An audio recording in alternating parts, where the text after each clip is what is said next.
It sends me when I was younger, when people all, like my daddy, when they're building a building, yes, we'll go get this, this weed.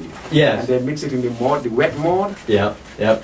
And then make bricks out of it. Well, this is a little different than that. This is a Brazilian patent that's been in existence. They've been doing this for about 20 years. I got involved in it in 1999, but we couldn't get anyone over in this country interested in financing the project. The project, yeah. Now, the material uses fly ash, which is a waste material. It uses automotive fluff, which is the scrap that comes out after you've shredded the automobile. And that fluff is a landfill destination. We can use that as a composite material in this.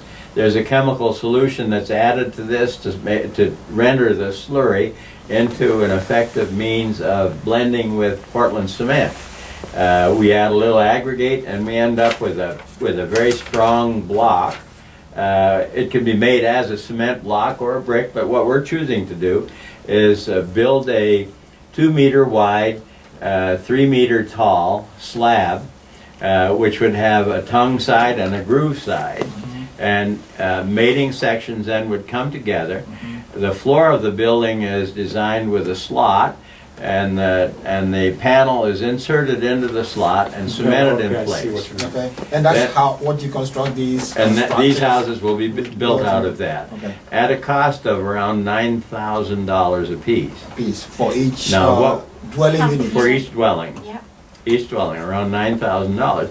And I'm a real advocate of cooperatives, and I believe that this kind of thing can be done as cooperatives in the village, particularly if all of these processes are applied.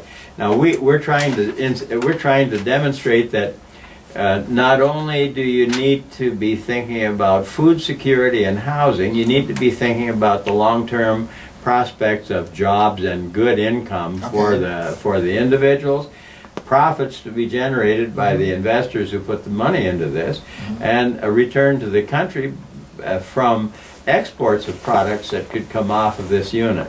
So what we're proposing is, in addition to the wastewater treatment and the ethanol production, that the landfill, which is a natural requirement of the whole system, without a landfill you have garbage that just gets thrown around.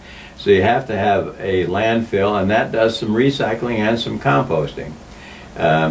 In addition to that, we're proposing an industrial park. And that industrial park will do two things. We want to have, because Africa is the home of such wonderful woods, lumber and timber.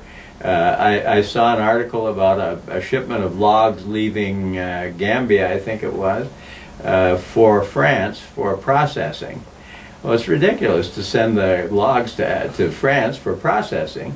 We have a group in Holmes County, Ohio, just 60, well, it's a little more than 60, about 130, 40 miles from here, that operate without electricity whatsoever, no electricity whatsoever, and they have sawmills. They chop down the trees, they saw them up into wood, and they then take that wood and transform it into furniture. They take the wood, dry it in kilns, plane it, and then render it into beautiful furniture. They're the Amish, and very, very neat concept. I've seen their furniture. I've seen one that they built. It's not like the fireplace.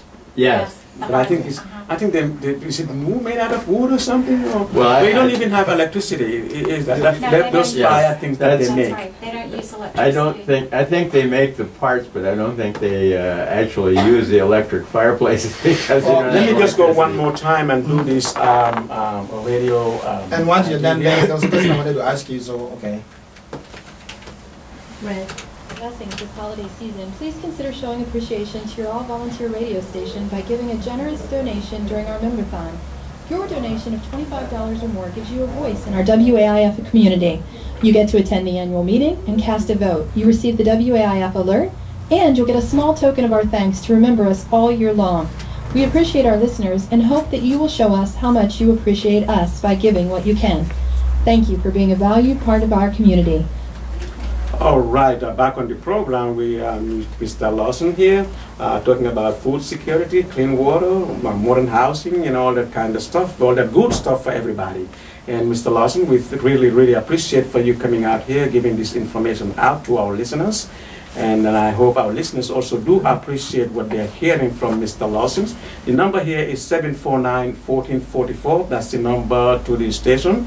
If you are interested in what you're hearing and you want some questions, the phone lines are free and they are open. So we are continuing here, and we'll be here until the next 16 minutes because we have 16 minutes to go. And then also towards the end of the show, we'll give some contact information. Sure.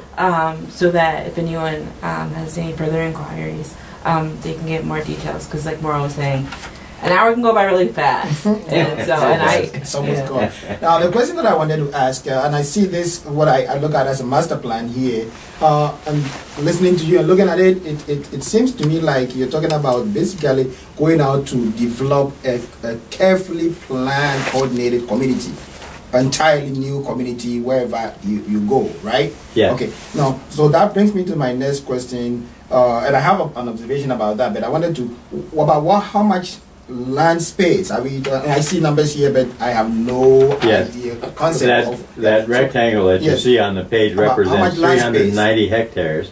However, we're talking about a poultry and a poultry operation, which involves laying hens and pullets, that is, and broilers. They have to